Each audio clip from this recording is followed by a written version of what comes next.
Journal.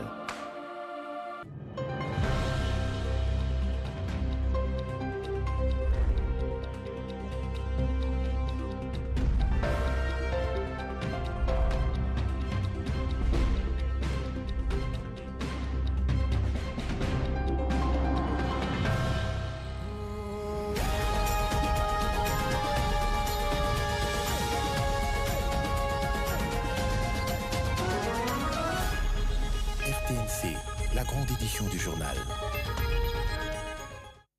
Il est 20h, les titres de l'actualité de ce jeudi 16 mars 2023. Pour la Grande Orientale, les dés semblent jetés pour le second mandat du président de la République. Elle a collecté les espèces, 100 000 $ caution pour sa candidature à la prochaine présidentielle. Le taux de change vacille, n'est pas bon signe pour les affaires en particulier et l'économie en général. La troïka politique s'est réunie, mettant en présence tous les acteurs. Il faut des solutions urgentes. La gouverneure de la Banque centrale du Congo fera le point dans ce journal. 188 km Kananga-Mbujimayi sur la nationale numéro 1. La route sera moderne. Les travaux sont en cours. Le fonds de promotion pour l'industrie et le groupe égyptien Samkret étaient en inspection au départ de Mbujimayi. La campagne électorale se pointe à l'horizon. Comment la mener avec une rare et rude adversité? Kabongo André Doudou met sur les rayons des bibliothèques les guides pratiques de la campagne électorale en RDC. Voilà pour les titres. Mesdames et messieurs, bonsoir et très heureuse de vous retrouver à travers cette grande édition d'information sur la chaîne nationale. Félix Antoine Tshisekedi Tshilombo, plébiscité candidat de la Grande Orientale pour la présidentielle de 2023. L'annonce a été faite hier au chef de l'État par la dynamique des leaders politiques et communautaires de la province orientale au cours d'une soirée organisée au chapiteau de la Cité de l'Union africaine. Pour rester concret, cette dynamique a remis un spécimen de la collecte de fonds qui a été remise symboliquement au président de la République afin de payer sa caution à la CENI aux élections prochaines. Regardez. De Drapelet avec un message sans équivoque arboré dans ces chapiteaux de la Cité de l'Union africaine chauffés à blanc. Cette ambiance chaleureuse aux allures d'un plébiscite s'accroît à l'entrée du président de la République sous cette tente.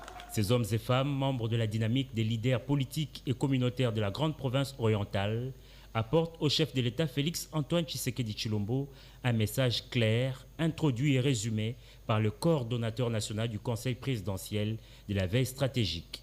Pour décembre 2023, il n'y a pas un autre candidat.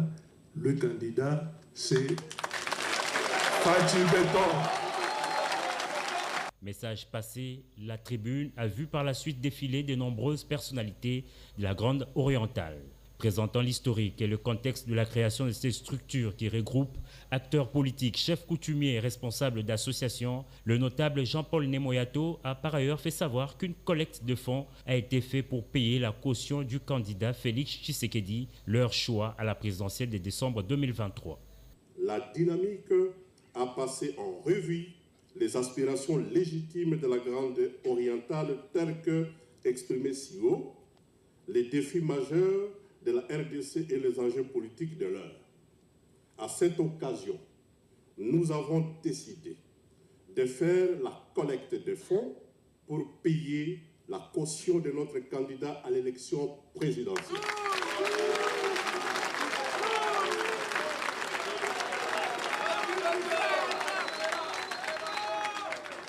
Ensuite, un état des lieux de chaque province issue de la Grande Orientale a été dressé. Des défis sécuritaires aux infrastructures en passant par les urgences socio-économiques, tout a été présenté en détail aux garants de la nation.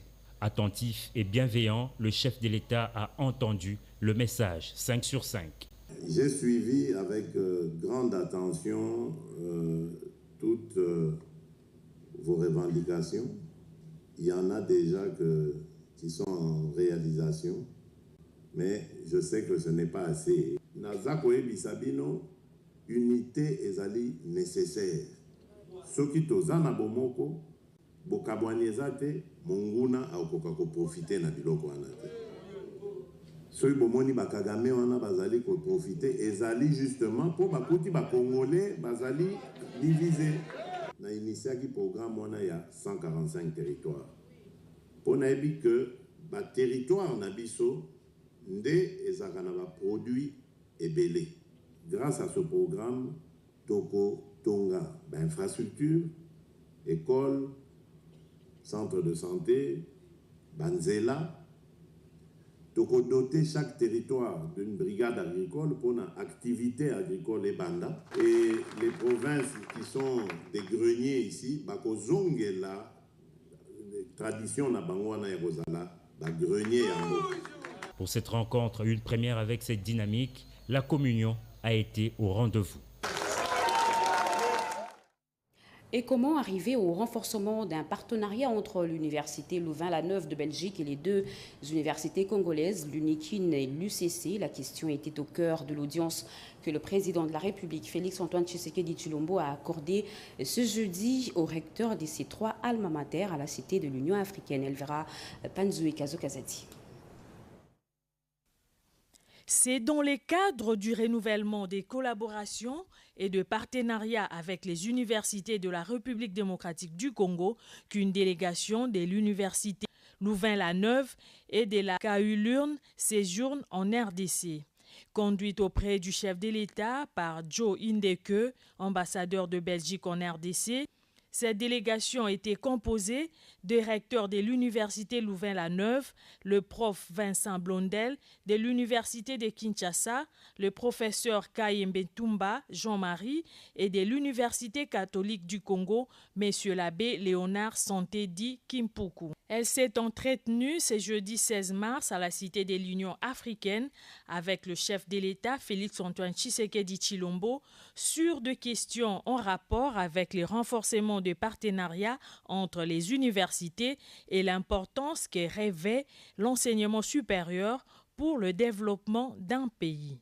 Alors nous avons souhaité pouvoir dire notre volonté de ce renforcement de nos partenariats entre les différentes universités, dire aussi l'importance que revêt l'enseignement supérieur au sein d'un pays, de nos deux pays, aussi bien de la Belgique que de la RDC, et évidemment de pouvoir soutenir ce rapprochement qui est proposé et qui est renforcé ici à l'occasion de cette visite, le soutenir dans la durée et de soutenir l'enseignement supérieur. Nous avons pu voir combien dans les recherches qui sont développées dans l'ensemble des universités, elles sont en prise avec les réalités de la RDC dans toutes ces dimensions, dans ces enjeux, dans ces grands enjeux de développement durable, de démographie, de santé, et que l'université là a une voix à apporter et doit pouvoir aider à soutenir l'ensemble du pays. Ça fait partie de ses missions, comme ça fait partie des missions de nos deux universités.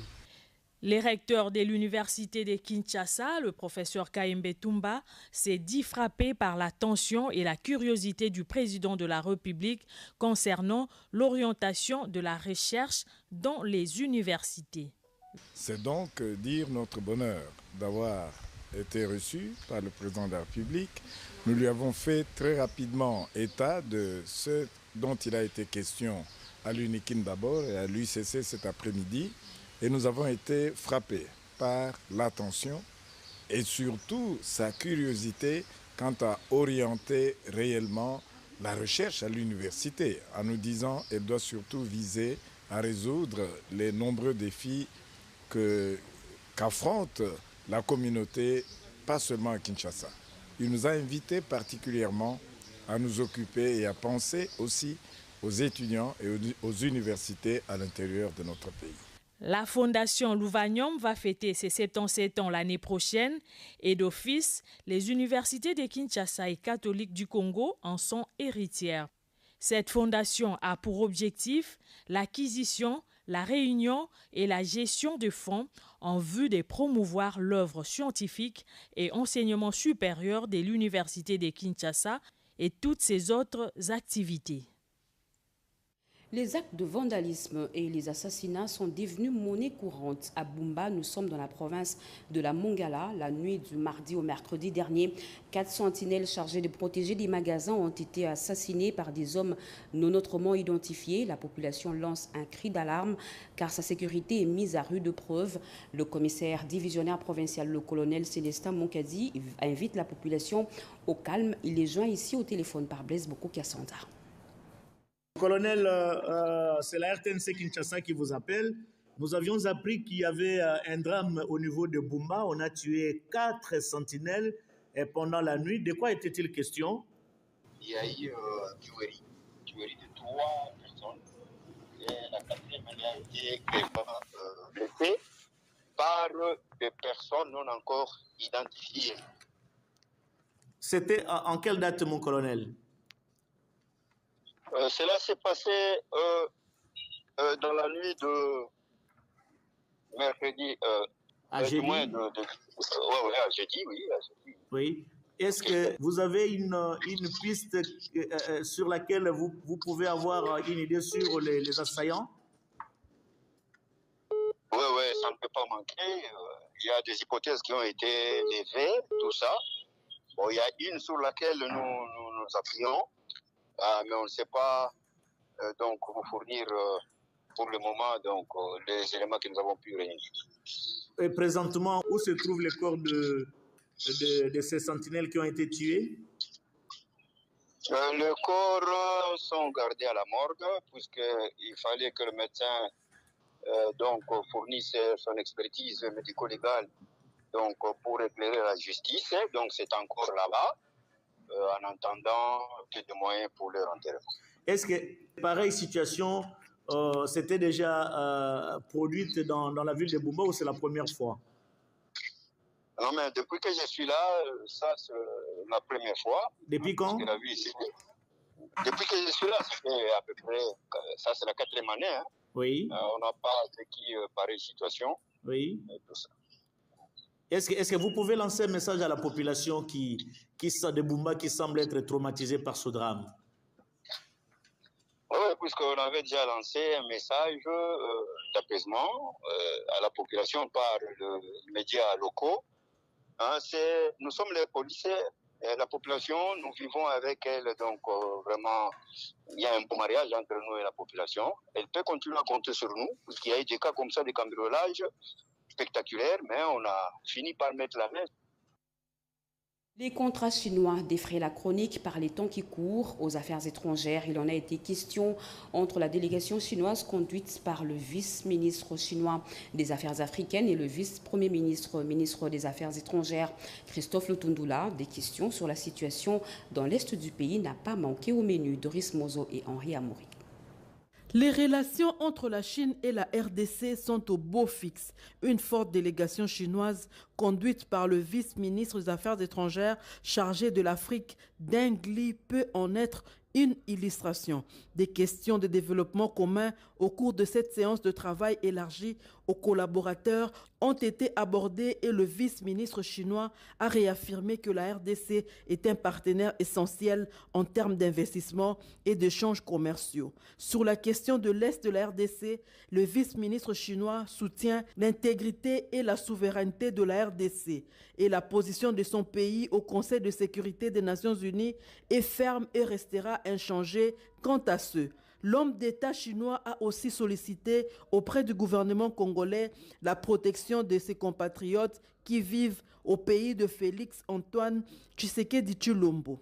Christophe Lutundula Palapena Pala, vice-premier ministre, ministre des Affaires étrangères et de la coopération internationale, a rassuré la délégation chinoise de l'engagement de la RDC dans la consolidation des relations entre les deux pays pour l'intérêt des deux peuples. Sur la résolution du conflit dans l'Est, plus spécifiquement, les feuilles de route de Luanda et de Nairobi sont sans alternative. Justice là que nous réclamons, pour bien parler avec le Rwanda. On ne va pas changer la géographie de l'Afrique centrale. Nous sommes condamnés à rester avec le Rwanda. Nous n'avons pas de problème avec le peuple rwandais. Monsieur le vice-ministre, vous savez qu'en Afrique, les tribus, c'est mélangé. c'est mélangé. Un pays comme la RDC qui a 9 voisins, il y a au moins, sur les 450, au moins 50 tribus qui sont dans tous les pays. Donc on ne peut pas avoir de problème. Ce que nous disons, c'est que le Rwanda doit savoir qu'elle doit être ensemble. Vous avez été avec nous pour la formation de l'armée depuis longtemps. Malheureusement, du temps de ceux qui nous ont précédés du régime passé, on n'a pas fait suffisamment d'efforts pour encourager la formation de l'armée par la Chine. Le président Tshisekedi va vous le dire, nous tenons à relancer la coopération militaire avec la Chine. Et merci déjà sur ce qui est déjà fait déjà. C'est en formant l'armée, la police, comme vous avez dit, monsieur le ministre, les services de sécurité, qu'on va donner à l'État congolais son autorité. Le vice-premier ministre, ministre des Affaires étrangères et de la coopération internationale, Christophe Lutundula Palapena Pala, a proposé une commission mixte RDC-Chine pour la mise en place d'une feuille de route aux fins de suivre quelques projets de développement menés en collaboration entre les deux pays. Démarré le 11 mars dernier à Manama au Bahreïn, les travaux de la 146e Assemblée se sont clôturés le mercredi 15 mars. Parmi les résolutions figure la création d'un monde en paix sans crise. La RDC invite les parlementaires à être solidaires sur la crise de l'Est. Robert Ndaï. Manama, capitale du Bahreïn, état du Golfe Persique coincé entre l'Arabie Saoudite et le Qatar, a abrité du 11 au 15 mars 2023 la 146e Assemblée générale de l'Union interparlementaire. Cette rencontre de haut niveau était placée sous la présidence directe du roi de Bahreïn, Ahmed Ben Issa Al Khalifa. Ce forum international a rassemblé à Bahreïn plus de 1300 participants provenant de 150 parlements du monde entier et 59 présidents.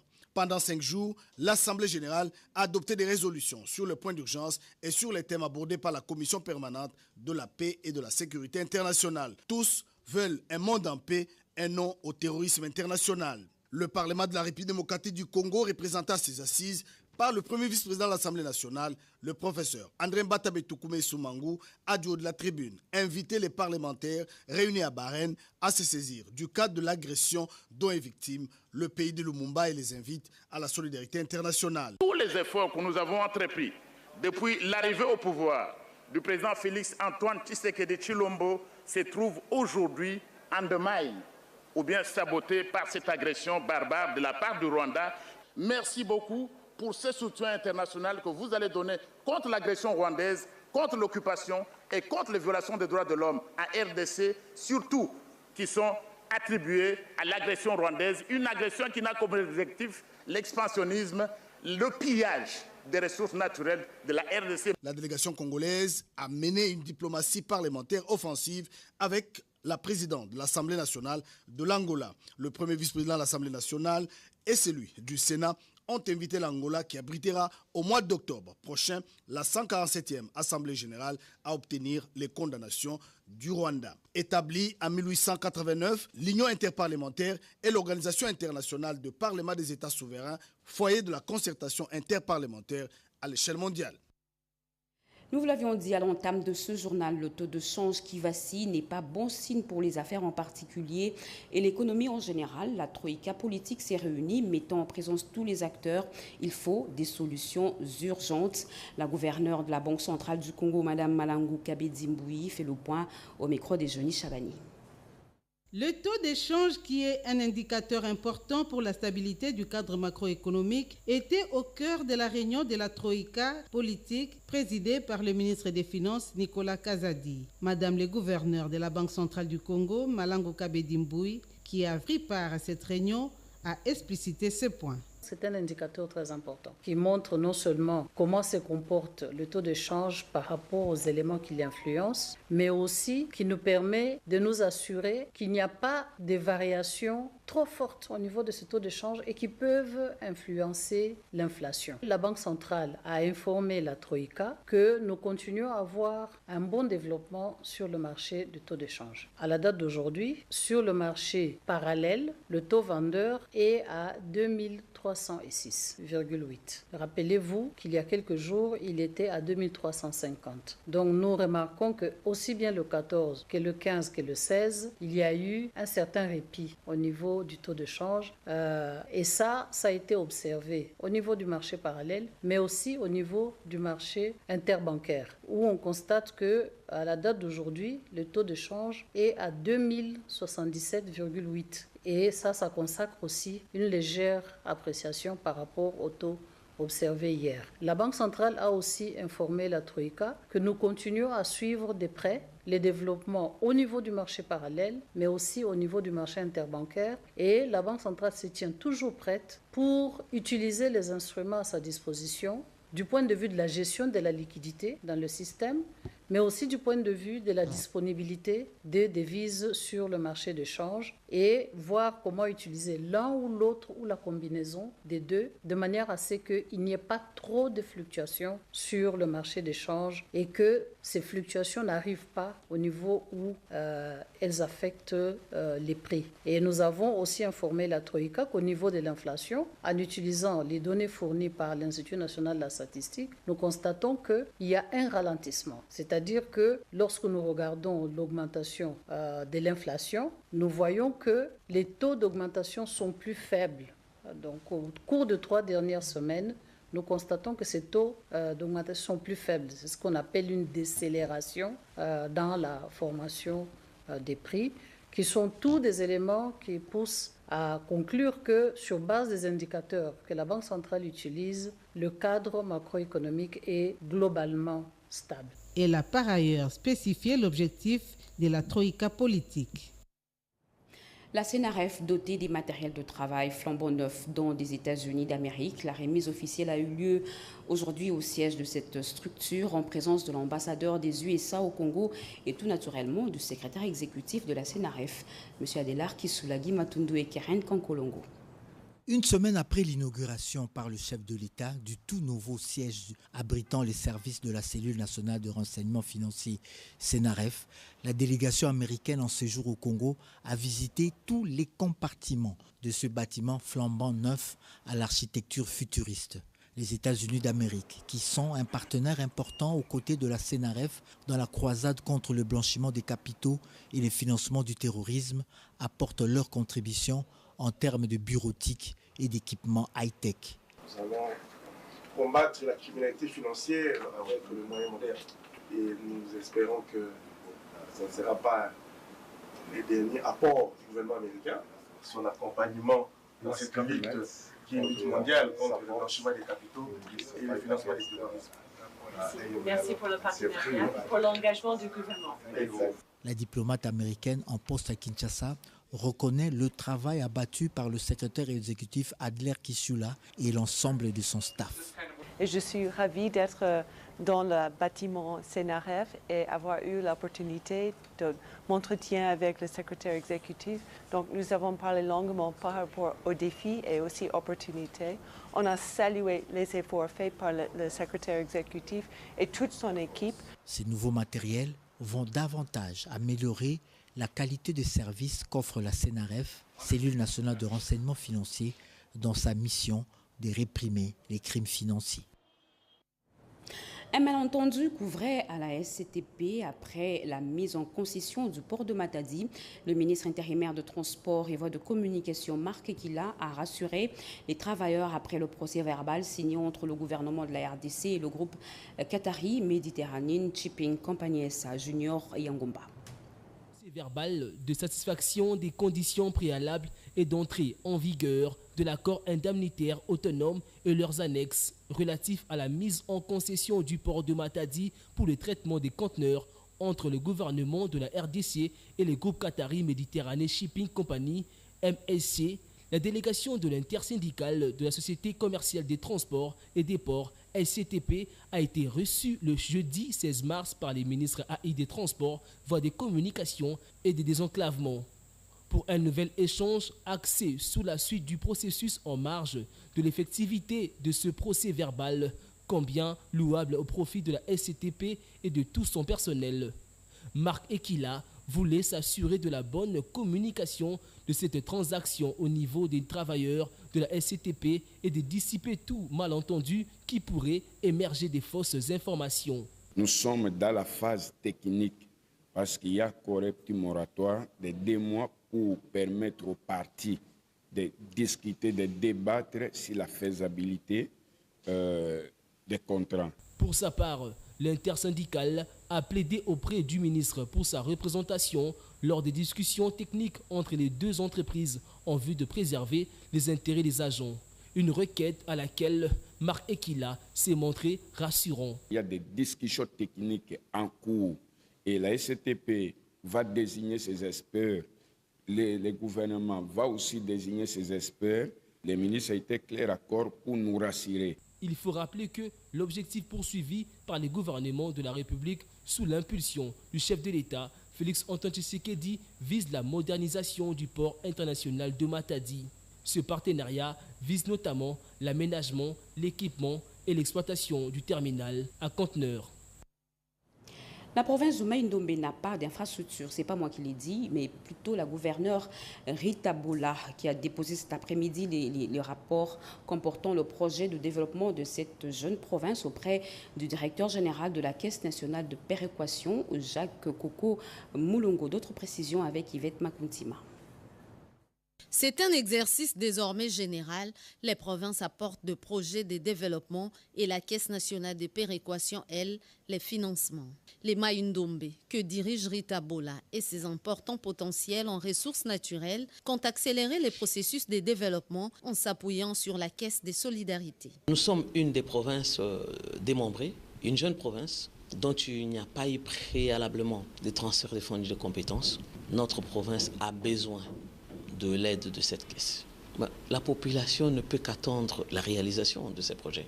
Si aujourd'hui, parce que nous n'avons qu'un aérogare, si aujourd'hui cette population voit un aéroport où on peut voir atterrir un cargo, ce serait un ouf de soulagement pour cette population. Il n'y a pas d'infrastructure chez nous. Pour le directeur général de la Caisse nationale de péréquation, Jacques Koko Moulongo, il faut arrêter l'hémorragie de l'exode rural. Nous devons financer. Je sais que c'est assez difficile en ce moment pour ce pays, mais le budget ainsi que la loi organique qui définit le fonctionnement de cette caisse doit permettre à tout prix à ce que toutes ces provinces soient financées pour amener cet équilibre de développement que nous cherchons. L'exode rural que nous sommes en train de connaître en ce moment. Nous réceptionnons des demandes au niveau de la Caisse nationale de péréquation. Nous regardons quelles sont leurs priorités, mais ces priorités sont comparées à celles que nous avons mises dans notre plan d'action annuel. Tout compte fait, la Caisse nationale de péréquation, dans sa mission de recréer l'équilibre entre provinces, a mis en place des mécanismes beaucoup plus fluides dans la mise en œuvre des projets.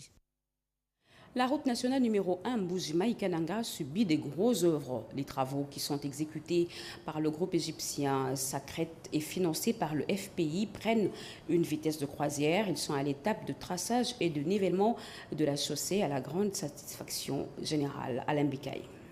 Pour évaluer les travaux de construction de RN1 dans son tronçon Mbuji-Mayi-Kananga, longue de 188 km, le directeur général de l'entreprise Samcrit qui exécute ces travaux, Chérif Nazmi, qui a accompagné les délégués du fonds pour la promotion de l'industrie, s'est rendu en Mbuji-Mayi pour s'enquérir de l'état d'avancement des travaux des grosses œuvres lancés le 20 février dernier. Sur place, la délégation des experts du FPI et celle de Samcrit était satisfaite de l'évolution des travaux sur les chantiers ouverts.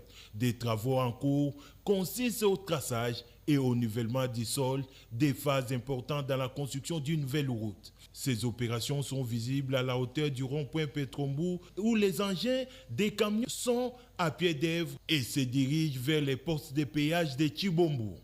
Aussi, je connais qu'il y a plusieurs équipements et matériaux qui vont venir dans les semaines qui viennent. L'opération, la construction de la route n'est pas difficile.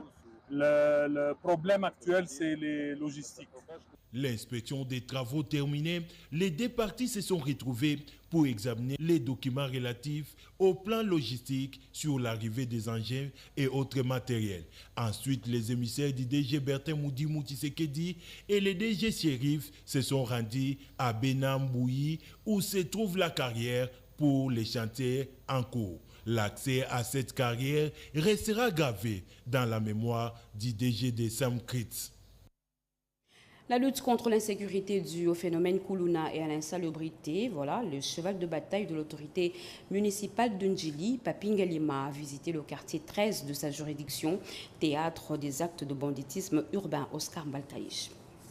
Sécurité des personnes et de leurs biens ainsi que la salubrité publique, cheval de bataille des autorités municipales nouvellement nommées. Les cas du bourgmestre d'Ndjili, Papi Mbumba Ngaliema, qui a effectué une ronde dans sa municipalité.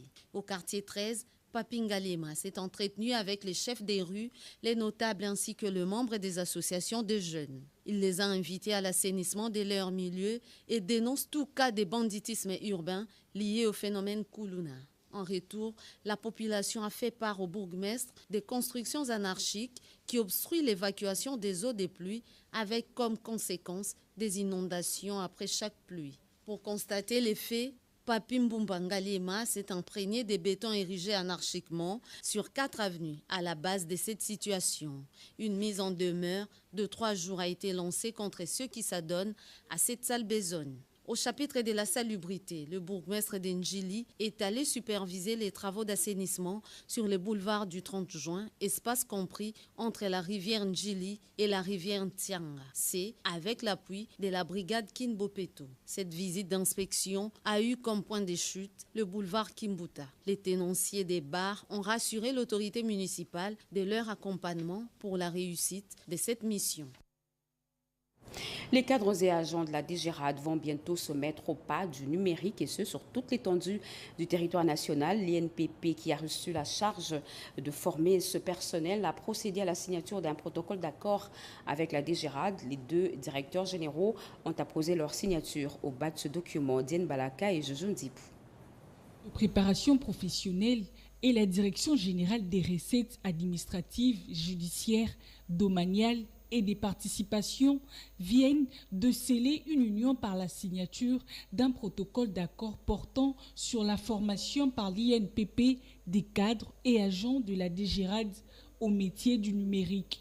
Cette série de remises à niveau va s'étendre sur toute l'étendue du territoire national où sont présentes les installations de l'INPP. Les directeurs généraux de l'Institut national de préparation professionnelle, Godefroy Stanislas Chimanga, et son collègue de la Direction générale des recettes administratives, judiciaires, domaniales et des participations, Jean-Parfait Tambala, ont apposé leur signature sur ces documents à la grande satisfaction des experts de ces 2 structures.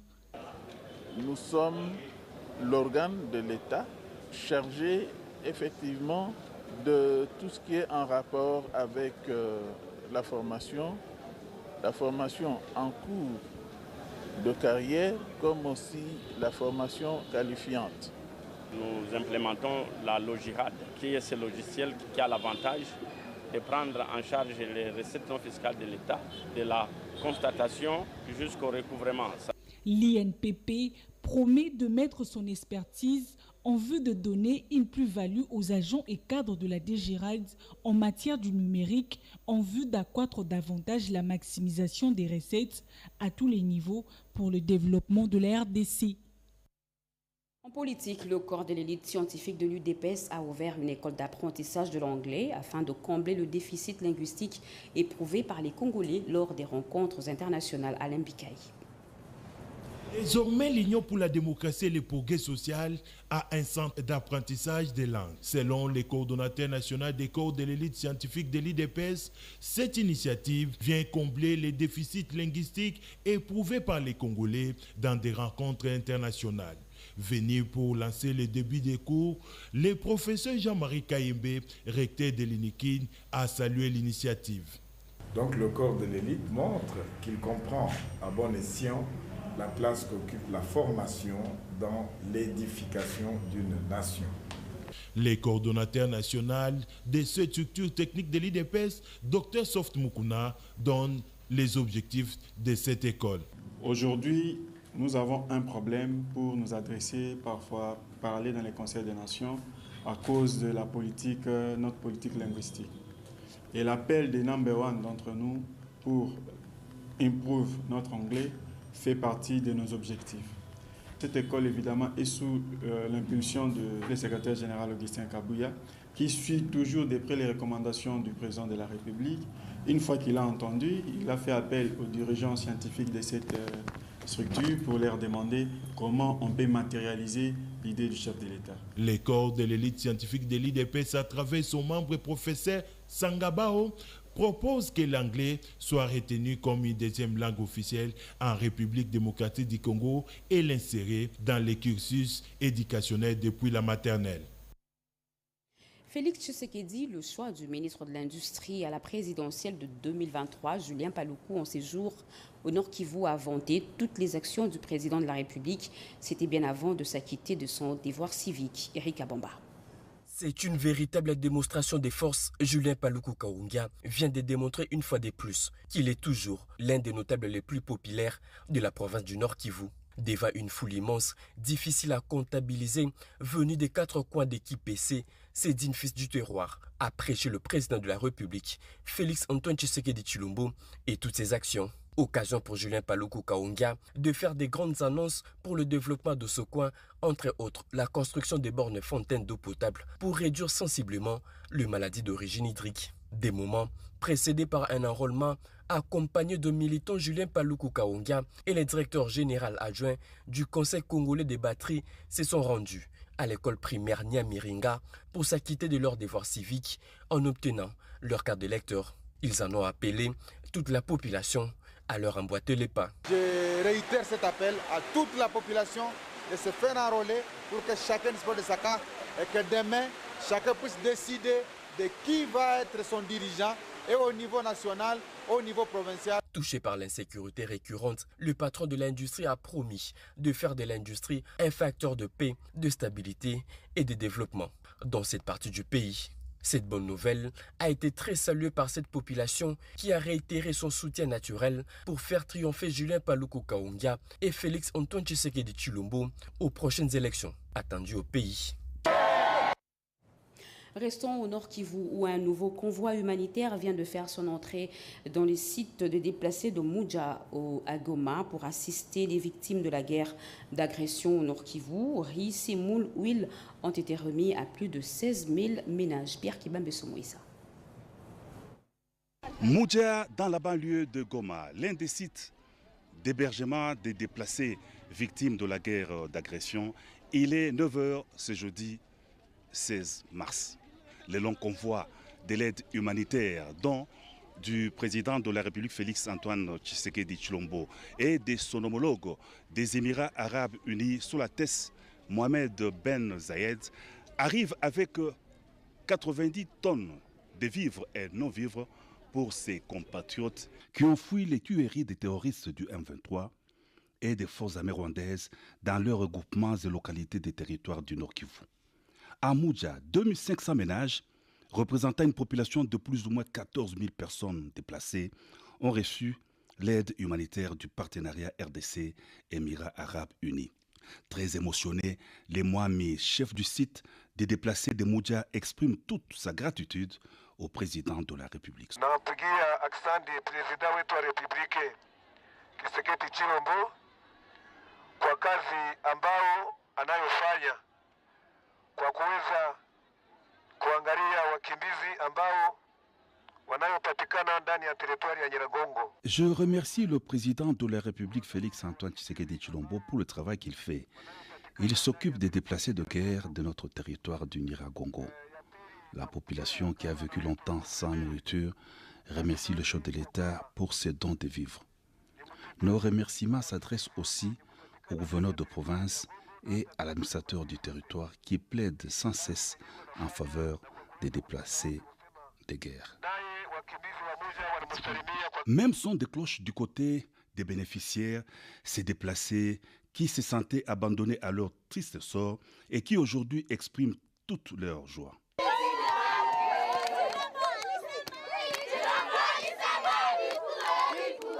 Je viens de Rutshuru. Nous disons vraiment grand merci à notre président de la République, Félix Tshisekedi, pour le bien qu'il vient de nous envoyer. Vraiment, ça fait longtemps que la population est en train de souffrir les déplacés pour trouver les revenus pour manger. Il y a d'autres problèmes, il y a des réfugiés qui commencent même d'aller voler dans des champs d'autrui, des légumes, parce qu'ils manquent de la nourriture, comment ils peuvent manger. Je viens de Rutshuru, à Bonyangula précisément. Nous sommes très heureux de vous trouver ici, vous, la délégation du chef de l'État, qui vient nous distribuer des vivres. D'abord, nous félicitons beaucoup le chef de l'État pour cette initiative, de pouvoir penser à nous déplacer de guerre pour la cité de Mouja. Avant l'arrivée de cette aide, vraiment, nous vivotions, puisque nous n'avions aucune assistance, les gens trépassaient pêle-mêle, on n'avait donc pas espoir de vivre. Voilà un mois que l'aide humanitaire dont du président de la République Félix Antoine Tshisekedi Tshilombo et de son Altesse royale Mohamed Ben Zayed, président des Émirats arabes unis, est distribué aux déplacés de guerre victimes de l'agression du Rwanda sous couvert du M23. 16 650 ménages, soit une population de 99 900 déplacés, ont été atteints et servis dans leurs différents sites des déplacés dans la périphérie de la ville de Goma. Pierre Kibambe Somwe, site des déplacés de Mouja, à quelques encablures de la ville de Goma. 3 mois après sa nomination au poste des conseillers principal du chef de l'État en charge du collège politique et processus électoral, Jacquemain Chabani a rehaussé de sa présence la cérémonie organisée en son honneur par la communauté Houndé Elvira Panzo. Afin d'honorer un digne fils du terroir, la communauté Bouchenge Houndé a organisé le samedi 4 mars à Kinshasa une cérémonie en l'honneur de Maître Jacquemain Chabani, nommé récemment conseiller principal du président de la République au collège politique et processus électoral. La cérémonie des séjours a connu 3 temps forts, à savoir les mots des circonstances par le président de cette communauté, les mots de remerciement par l'heureux promu et enfin la remise d'un tableau symbolisant les vieux sages. Dans son mot, le président de la communauté Houndé a demandé au conseiller principal de demeurer fidèle à son chef et de servir avec dévouement la nation congolaise. Nous réitérons notre sincère remerciement à son Excellence, Monsieur le Président de la République, pour la confiance qu'il a placée dans ce cadre combattant infatigable de l'UDPS.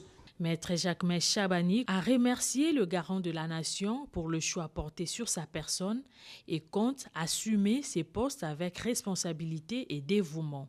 Moi, je ne suis qu'un instrument et je pourrais œuvrer bien à travers votre concours. Ce n'est qu'ensemble que nous allons réaliser cette action qu'il attend de nous, que nous allons atteindre nos objectifs, que nous allons arriver à ramener la paix, la quiétude, principalement dans notre territoire, le Massissi, et dans notre province, le Nord Kivu, mais encore dans la partie orientale de la République. Maître Jacquemain Chabani est un ancien secrétaire général de l'UDPS, aux côtés de Feu Étienne Tshisekedi Wamulumba. Et pour l'émergence de la classe moyenne congolaise et la création des millionnaires congolais, l'ARSP et l'ANADEC, les 2 structures du ministère des PME, regardent dans la même direction. Miguel Katembe Kachal et Ezekiel Bidoya ont fait connaître à la presse leur vision commune. Regardez. Depuis que le nouveau DG a été nommé par la plus haute autorité du pays, nous ne nous sommes pas rencontrés. Comme vous le savez, l'ARSP et l'ANADEC sont 2 structures du ministère de l'entrepreneuriat petite et moyenne entreprise qui ont pour mission de promouvoir la classe moyenne congolaise. Et donc, ces 2 institutions doivent travailler dans la complémentarité Voilà pourquoi nous avons souhaité nous rencontrer aujourd'hui. Comme vous le savez, si la RSP est là pour garantir le marché privé des sous-traitances pour le Congolais, mais l'ANADEC en amont a pour mission de capaciter les Congolais ou les petites et moyennes entreprises pour leur permettre de saisir finalement ces opportunités qui seront identifiées par la RSP. Voilà pourquoi il était important que nous puissions en tant que structure de la ministère se rencontrer, échanger, partager et voir dans quelle mesure nous pouvons créer une certaine horizontalité dans notre manière de travailler pour que finalement les objectifs du chef de l'État puissent être atteints, pour que nous puissions avoir des millionnaires congolais, nous puissions développer effectivement l'entrepreneuriat congolais.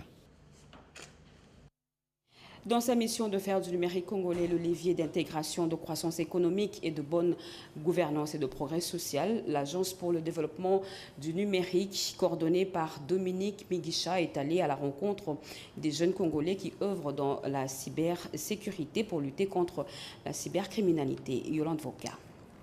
Des échanges fructueux entre le coordonnateur de l'Agence pour le développement du numérique, Dominique Migisha, et les membres de la société IT Consulting et Cybersécurité, spécialisée en cybersécurité pour lutter contre la cybercriminalité. ITCC est un cabinet de spécialistes en cybersécurité qui offre essentiellement un service de SOC, c'est-à-dire un Security Operation Center. C'est une équipe qui a pour objectif de surveiller les environnements informatiques de nos clients afin de prévenir des menaces et de répondre aux menaces qui ont pu les affecter. Une thématique déjà ciblée comme prioritaire dans le plan national du numérique Horizon 2025 qui aujourd'hui fait naturellement partie des missions de l'ADN. Nous avons la promotion de l'écosystème technologique congolais. Un investissement de plus de 3 millions de dollars pour la cybersécurité, parce qu'effectivement la cybersécurité c'est un élément très important dans le développement du numérique. On ne peut pas développer le numérique sans se préoccuper de la sécurité.